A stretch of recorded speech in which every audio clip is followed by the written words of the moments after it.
Nasıl tushuntiring. Qanday tekshiramiz, qanday ishlatamiz, qanday yig'amiz.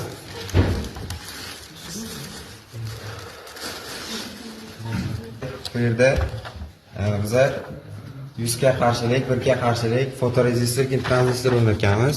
Tranzistorda 3 ta oyog'i bor, lampa. Musbat qutubidan 2 ga bo'linadi. Bittasi lampaga, ikkinchisi 100 ga qarshilikka o'tadi. 100 ga qarshilikdan keyin u ham 2 ga bo'linib, bittasi 1 ga qarshilikka, keyin fotorezistorga o'tadi. Fotorezistorni bittasini oxir manfiy qutbga, ikkinchisini tranzistorga ulanadi. Shu tariqa to'q paydo bo'ladi. Hozir buni yoqamiz.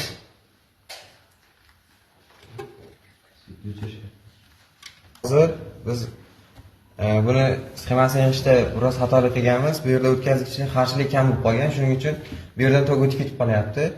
Yorug' bo'lsa ham yonyapti, lekin yorug'likning intensivligini kamaytirsak, mana bu fotorezistor shu yerga yorug'likni kamaytirsak, uni ravshanligi yana ortadi.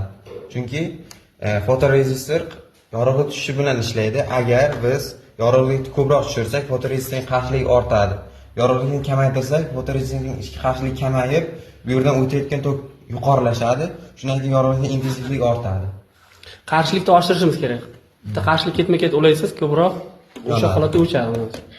Bu yerdan hozir tok o'tib ketyapti-da. Bu yerdan ham o'tyapti, lekin juda kam miqdorda. Lekin bizlar ko'proq tokni bu tomonga yo'naltirishimiz kerak. Shuning uchun